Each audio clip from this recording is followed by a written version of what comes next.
500 টাকার মধ্যে পার্থক্য এটাই, 5 টাকা তোমায় দেখাবে বাস্তবতা, আর 500 টাকা তোমায় দেখাবে আধুনিকতা। নারীর এই 7টি দুর্বলতা যা আপনার অবশ্যই জানা উচিত। এই 7টি দুর্বলতার কথা যদি আপনি জেনে যান, তাহলে নারীরা পাগল হয়ে যাবে আপনার জন্য। আপনি কোনো নারীর ভালোবাসার জন্য কখনোই ছটফট করবেন না। প্রতিটি নারীর মধ্যে এই 7টি দুর্বলতা থাকে।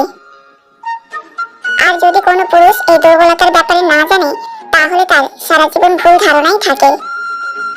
একজন পুরুষ সারা জীবন কোনো না কোনো নারীকে পাওয়ার জন্য পাগল হয়ে থাকে, কিন্তু সে কখনোই কাউকে পায় না। একজন পুরুষ হওয়া সত্ত্বেও আপনি একটি নারীর ব্যাপারে যা কিছুই ভাবেন, তাতে মনে হয় আপনিও কোনো ভুল ধারণার শিকার। তাই আমি আপনাদের ওই সমস্ত দুর্বলতার ব্যাপারে জানাতে চলেছি, যেগুলো জানা আপনার জন্য ততটাই জরুরি যতটা জরুরি আপনার জন্য বেঁচে থাকা। তাহলে আসুন সময় নষ্ট না করে জানা যাক ওই সমস্ত দুর্বলতার ব্যাপারে, যেগুলি একটি নারীর মধ্যে থাকে, যেগুলো প্রতিটি পুরুষের জানা উচিত। প্রথম দুর্বলতা। একটি নারীর প্রথম দুর্বলতা হলো একজন নারীরও একজন পুরুষের দরকার। যে সমস্ত পুরুষদের এটা মনে হয় যে ইচ্ছা লালসা শুধুমাত্র তাদেরই হয়, কিংবা শুধুমাত্র তাদেরই নারীর প্রয়োজন, তাহলে এমনটা একদমই সত্যি নয়। আল্লাহ বা ভগবান যদি দুটো আলাদা আলাদা লিঙ্গের মানুষকে তৈরি করে থাকেন, তাহলে অবশ্যই এর পেছনে কোনো কারণ আছে। ব্যাস শুধু এটা বুঝে নিন যে প্রত্যেকটি নারীরও কোনো পুরুষের দরকার। আমি পুরুষের কথা বলেছি, কিন্তু আফসোস এই কলিযুগে পুরুষের বেশে শুধুমাত্র কাপুরুষ ঘুরে বেড়াচ্ছে। এই জন্য নারীদেরও পুরুষের প্রতি ভয় হয়, আর এই জন্যই তারা সবসময় একাই থাকতে চায়, কারণ খারাপ পুরুষের চক্করে পড়ে তারা নিজেদের জীবনকে বরবাদ করতে চায় না। কিন্তু প্রত্যেকটি নারীর পুরুষের প্রয়োজন হয়, যে তার সম্মান করবে, যে তাকে বুঝবে, যে তার খেয়াল রাখবে। যদি এমন পুরুষত্ব আপনার মধ্যে থাকে, তাহলে কোনো নারী কখনোই এড়িয়ে চলবে না, তাকে যে কোনো নারী পেতে চাইবে। দ্বিতীয় দুর্বলতা। নারীরা সৌন্দর্য দেখে না, কিন্তু একটা মজার ব্যাপার হলো এটা সম্পূর্ণ সত্যি যে নারীরা সৌন্দর্যের চেয়ে বেশি সুন্দর মনকে দেখে। মহিলারা পুরুষদের মতো হয় না, তারা সুদর্শন পুরুষদেরও ঠুকরে দিতে পারে, কিন্তু যারা মন থেকে সুদর্শন হয় তাদের কখনোই ছেড়ে যায় না। নারীদের মন খুবই কোমল হয়ে থাকে, তাদের মনের মধ্যে ভাবনা জাগে শুধুমাত্র কোনো পুরুষদের মন দেখে। হতে পারে সে যতই ভালো হোক না কেন, কিন্তু যদি সে মন থেকে কালো হয়, তাহলে কোনো অবস্থাতেই সেই নারীর পছন্দ হয়ে উঠতে পারে না। এই জন্য নিজের চেহারাকে সুন্দর করার বদলে নিজের মনকে সুন্দর করে তুলতে শেখো। যদি এই মন সুন্দর থাকে, তাহলে সমস্ত নারী তোমার প্রতি আকর্ষিত হবে। তৃতীয় দুর্বলতা। নারীদের যেতে যায় না, নারীদের কখনোই জয় করা যায় না। এটা একদমই ঠিক যে তুমি যদি এটা ভেবে থাকো যে অর্থ দিয়ে, ক্ষমতা দিয়ে, দম্ভ দিয়ে কোনো নারীর মনে নিজের জন্য প্রেম ও ভালোবাসার সৃষ্টি করে ফেলবে, তাহলে এটা কখনোই হবে না।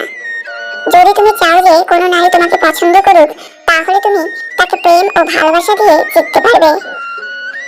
যদি তোমাকে কেউ ভালোবাসে না বা ভালোবাসতে চায় না, তাহলে তুমি যতই শক্তি প্রয়োগ করো না কেন, তাকে তুমি নিজের করে তুলতে পারবে না। চতুর্থ দুর্বলতা। ইমোশনাল বা আবেগপ্রবণ হওয়া।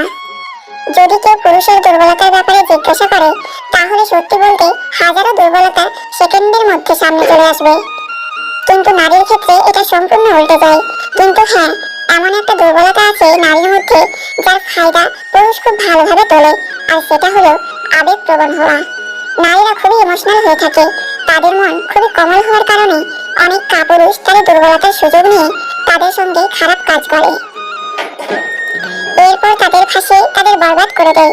নারীরা সমস্ত জিনিসকে নিয়ন্ত্রণ করতে পারে, কিন্তু তাদের আবেগকে পারে না। সেও যদি কোনো পুরুষকে মন থেকে ভালোবাসতে শুরু করে দেয়, তাহলে এই দুনিয়া যা কিছু বলুক না কেন, তার কিছু এসে যায় না। তারা পুরুষের মতো প্রেমে পাগল হতে পারে, কারণ তারা পুরুষের থেকে বেশি আবেগপ্রবণ হয়ে থাকে। পঞ্চম দুর্বলতা। তাদের পেটের মধ্যে কোনো কথা হজম হয় না। এটি নারীদের একটা খুবই বড় দুর্বলতা হয়ে উঠেছে, আর সত্যি এটা একটা অনেক বড় দুর্বলতা যে তারা তাদের মনের মধ্যে বেশি সময় পর্যন্ত কোনো কথা চেপে রাখতে পারে না। এই দুর্বলতার জন্যই তাদের অনেকবার নিজের ক্ষতির মুখোমুখি হতে হয়, আর অনেক ধ্বংস হয়ে যায়। ষষ্ঠ দুর্বলতা। যুবকের প্রতি তারাও আকর্ষিত হয়। যেভাবে তুমি একজন পুরুষ হয়ে যুবতীদের প্রতি নিজেকে আকর্ষিত অনুভব করো, ওইভাবে যুবকদের প্রতি নারীরাও আকর্ষিত হয়। পার্থক্য শুধুমাত্র এটাই থাকে যে তারা নিজেরা এই আকর্ষণকে নিয়ন্ত্রণ করতে জানে, যেখানে পুরুষেরা এটা নিয়ন্ত্রণ করতে পারে না, তারা বলে ফেলে। নব যুবকদের প্রতি আকর্ষিত হওয়া এটা সমস্ত নারীর ক্ষেত্রে প্রযোজ্য হয়। তারা এটা বুঝতে দেয় না, কিন্তু এর অর্থ এই নয় যে তাদের কোনো ধরনের কোনো আকর্ষণ অনুভব হয় না। তারাও আকর্ষিত হয়।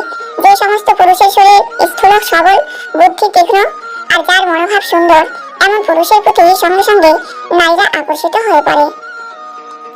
এই জন্য এই ভুল ধারণার মধ্যে একদমই থাকবেন না যে শুধুমাত্র পুরুষদের আকর্ষণ অনুভব হয়। সপ্তম দুর্বলতা, যে পুরুষ নারীদের ইজ্জত বা সম্মান দেয়, ওই নারী তাদেরই হয়ে যায়। প্রত্যেকটি পুরুষ নিজেদের মধ্যে এই প্রতিযোগিতা চলতেই থাকে যে আমি কিভাবে ওই নারীর মর্যাদা গড়ে তুলব। এর জন্য কি আমাকে দেখতে ভালো হতে হবে, নাকি অনেক বেশি টাকা রোজগার করতে হবে? কিন্তু সত্যি কথা বলতে, যে পুরুষ নারীকে সম্মান দেয় সে তার হয়ে যায়। শুধুমাত্র ভালোবাসার মাধ্যমে আপনি কোনো নারীর মনের মধ্যে নিজের জায়গা তৈরি করতে পারেন। আর এটাই একজন নারীর সবথেকে বড় দুর্বলতা হয়ে থাকে। যেমন একটি ভালো মানুষ নিজের স্ত্রীর মধ্যে নিজের মায়ের ছবি দেখে, ঠিক একইভাবে নারীরা তাদের স্বামী বা কোনো পুরুষের মধ্যে নিজের পিতার প্রতিচ্ছবিকে দেখতে চায়। যেভাবে তার পিতা তার ধ্যান রাখে, তাকে ভালোবাসে, তার সমস্ত চাহিদা পূরণ করে, ঠিক ওইভাবেই যে পুরুষ নারীকে সম্মান দিতে জানে, কোনো চিন্তা ভাবনা ছাড়াই নারীরা তার দিকে আকর্ষিত হতে থাকে। আমার এই কথাগুলো শুনে অনেক পুরুষই বলবে যে নারীরা শুধু টাকার পেছনে ছোটে, তারা শুধু টাকা চায়। কিন্তু একটা কথা মনে রাখতে হবে, সমাজে যেমন খারাপ চরিত্রের পুরুষ আছে, তেমনই খারাপ চরিত্রের নারীরাও আছে। কিন্তু কিছু খারাপ চরিত্রের মানুষকে দিয়ে সমগ্র একটি জাতিকে বিচার করাটা বুদ্ধিমানের কাজ নয়। নারীদের একটি জিনিস ভাববার ভুল কখনোই করবেন না। একটি নারীর নজরে যে পুরুষের সম্মান হয়ে যায়, তার মাথায় রাজমুকুট চলে আসে।